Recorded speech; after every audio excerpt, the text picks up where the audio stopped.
Something that most of us do every day is walk, jog, or run somewhere. We do this activity without even thinking about it. However, this is something that biomechanists think about a lot.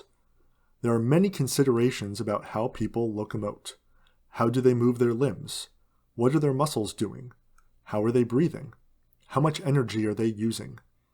Today we are going to break down this seemingly simple task and analyze and overanalyze it through different lenses that biomechanists use. 3 biomechanists from our campus are going to present an overview of what they are using to analyze this motion.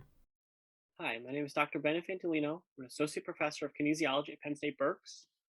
I was interested in science and math in high school, and I ran track, so I was interested in human performance. And during college, I majored in athletic training, and through an undergraduate research opportunity, I got involved in the biomechanics lab, where I started using ultrasound to look at muscles in my leg as it moved, and I was fascinated by it. So I continued down that track, and now I study muscle mechanics for my research focus. We begin for EMG by cleaning off the area that we want to, above the muscle we want to look at. Cleaning off the skin provides better data quality. The first muscle we'll be looking at is the vastus lateralis. It's on the front outside of the leg. It acts to extend the knee or straighten the knee. So use some double-sided tape to stick the electrode to the skin.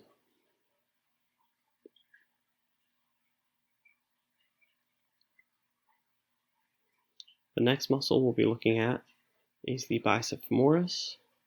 Bicep femoris is in the back outside part of the leg. It acts to extend the hip and flex the knee, or pull your leg back behind you and bend your knee.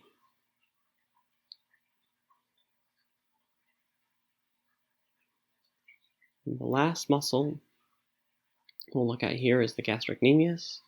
Gastrocnemius helps to flex the knee as well as plantar flex the foot, or bend your knee and point your toes. The gastrocnemius is part of the calf muscle as well. It's on the back side of your leg there. The next thing we're going to look at is using the ultrasound system here. So we'll use a probe to look at the muscle itself in terms of imaging the muscle during walking.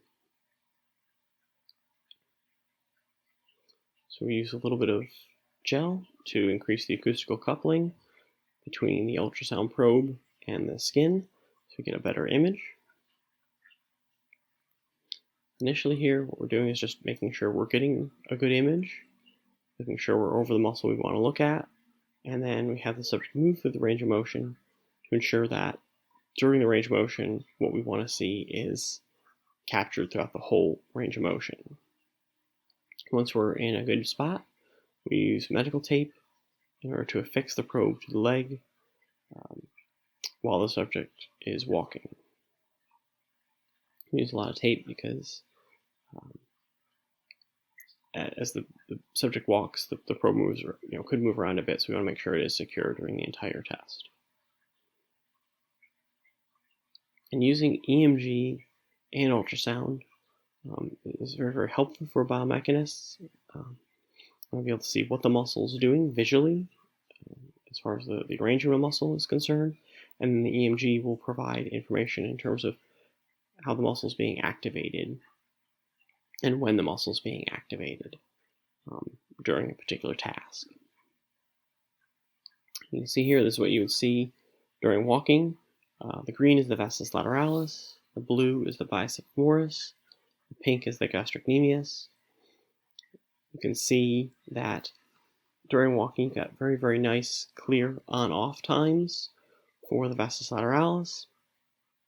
Gastrocnemius does have some on-off times, but they're not as clear because as you're moving through the gastrocnemius is relatively active actually during the whole time.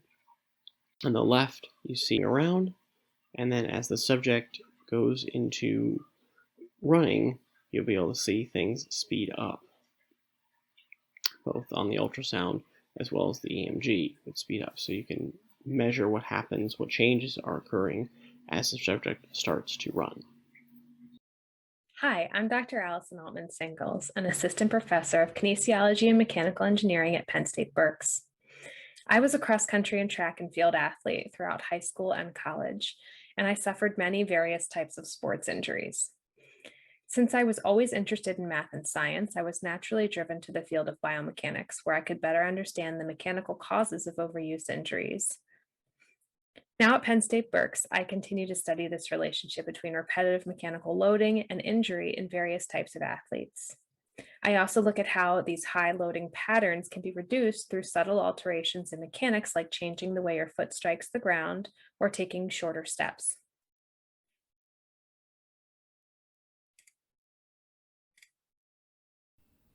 As I mentioned, one of my research objectives is to better understand the mechanical risk factors for injury. This video shows how we can use biomechanics to measure how hard an individual hits the ground during running, which is one example of a mechanical risk factor for injury. This quantity is called the ground reaction force, and it can be measured using force plates, these purple things in the floor, and it's shown with the red arrow and graphically on the right. The height of this first peak in the graph characterizes a person's impact loading. High impact loading is one mechanical risk factor that's known to cause several running overuse injuries like IT band syndrome, foot pain, or bone stress fractures. Using motion analysis cameras, we can also get three-dimensional pictures of how a person's bones and joints move during motion. This is shown on the left. Using a combination of motion analysis and force plates, biomechanists can identify risk factors for injury and help avoid these risk factors with tools such as gait retraining or physical therapy. Biomechanics is a great tool to analyze motion. Let's go to an example where we can explore what running and walking look like as you develop from a baby into adulthood. Shown here are 3 generations of men in my family running across the beach. We can use simple biomechanics measurements to understand differences in their gait patterns that we may be able to detect with our eyes, but biomechanics gives us a language and a methodology to measure these differences. You can begin to detect some of these differences in their gait patterns, especially with the youngest at age 2. Let's start by looking at normal walking. Once we reach about 4 years old, we've developed what's referred to as a mature gait pattern. Mature gait patterns are characterized by a distinct heel-to-toe pattern with a flexed ankle at the initial contact. Mature gait implies that the individual can walk at a sufficient speed for community involvement with regular cyclical motion of each foot, minimizing the amount of time the foot is in contact with the ground. Mature gait is also associated with regular arm swing and a narrow base of support or step width. Here you see that each subsequent foot strikes almost directly in front of the other to achieve this narrow base of support associated with mature gait. As babies grow, learning to walk marks a crucial milestone in healthy development. The timing of this milestone varies substantially, but typically occurs between 8 and 18 months of age. Shown in this video is a 13-month-old baby learning to take her first consecutive steps. You can see her motivation for walking is to get to the toy, which is already different from why most of us walk. We can use biomechanics to determine and understand that babies display minimal joint motion and are irregular in their limb motions compared to adults. They land with a flat foot rather than that heel-to-toe motion that we saw in mature gait, and they tend to spend more time with the feet on the ground. Here we see that widened base of support compared to her hip width, and the lack of arm swing as she walks, using her arms instead for balance. Amazingly enough, babies learn in a very short time to achieve more consistent gait patterns. At just 23 months, this baby is showing much more regular gait pattern, though you can see his motivation is still not comparable to an adult's. But he's beginning to develop that heel-toe pattern and a clear arm swing. From the front, we can see that the toddler only has a regular arm swing with one arm, while the other has still not caught up. And while his base of support is more narrow than the 13-month-old, it's still easy to see that the footsteps are not directly in front of one another. It's amazing to see how quickly we adopt this mature gait pattern. Here we can see the same toddler compared to his 4-year-old brother. The 4-year-old already displays the characteristics of mature gait, that heel-to-toe walking, regular cyclical motion of his limbs, minimal time with the foot on the ground, and a regular arm swing. When we look back at adults walking, this gait pattern is still maintained as we age beyond 70. Many individuals do begin to adapt their gait as they get into older age. Some gait adaptations are similar to those we have as toddlers, such as a widened base of support, loss of that heel-to-toe pattern, and decreased joint range of motion and arm swing. Here we can see the man in the foreground is beginning to develop some of the stooped posture and forward lean that we see as we age. This stooped posture can be an early indicator that gait adaptations may follow that could lead to slower walking speeds and eventually some loss of independence. Biomechanics again gives us a language and methodology to better understand how these various factors lead to gait adaptations and how to develop training programs to maintain healthy gait as we age. I'm Dr. Joseph Mahoney, an associate professor of mechanical engineering and kinesiology. My background is in design and optimization in mechanical engineering, and I became interested in biomechanics while in graduate school. In my research, I often take things I learned and used in classical engineering and computer programming and apply them to biomechanics problems. Working in biomechanics allows me to draw from a wide range of interdisciplinary ideas to solve challenges. We can collect data from people moving in our lab or out in the wild using wearable sensors. Many of us are already wearing sensors all of the time in the form of a wristband like a Fitbit or an Apple Watch, or have them stored in our pocket in the form of a phone. These sensors are collecting movement data all the time, and these data can be used to gain insights about our physical activity and our health in general. Here we see Dr. Altman-Singles walking and running on our treadmill. She's wearing a specialized sensor on her ankle that has an accelerometer and a gyroscope in it that are recording her ankle's acceleration and angular velocity, respectively, as she moves. We will focus on what the acceleration reveals, though the gyroscope would give us some similar insights. Here's what the acceleration typically looks like while she's walking, jogging, or running. This zoomed-in snapshot from her motion on the treadmill comes from 90 seconds of her walking and running and jogging on it. We see basically a repeating pattern as walking and running is repetitive, especially on a treadmill that moves at a constant speed like this. From the data, we can see every time her foot strikes the treadmill by the high acceleration at the impact.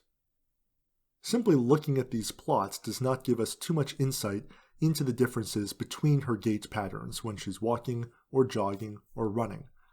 They make nice pictures for us, but what do we learn? We can, however, look beyond just each individual stride that she takes and look at what the strides look like on average for each of these gait types and patterns. We can record many strides like this, find the start of each cycle when her foot hits the treadmill, and then stack them all on top of each other. Looking at all the data in aggregate form reveals noticeable differences in each gait pattern. These colored bands show the spread of the acceleration data for each of the gait patterns over about 50 strides. The blue band, the data from her walking, shows a later middle peak value, around 60% of the gait cycle. The gait cycle is the time from one foot's impact to the next. The peak value for running happens earlier in the gait cycle, closer to 50%. Similarly, the valley of the walking occurs around 80% of the gait cycle, while running is closer to around 70%. And the jogging is happening somewhere in between the walking and the running. Now, right now we're looking at data only from Dr. Altman-Singles running on this particular treadmill. However, if we collect data from many people with many different anthropometries or body dimensions, we've seen similar results. If we can detect these differences just by eye, a computer should be really good at detecting them.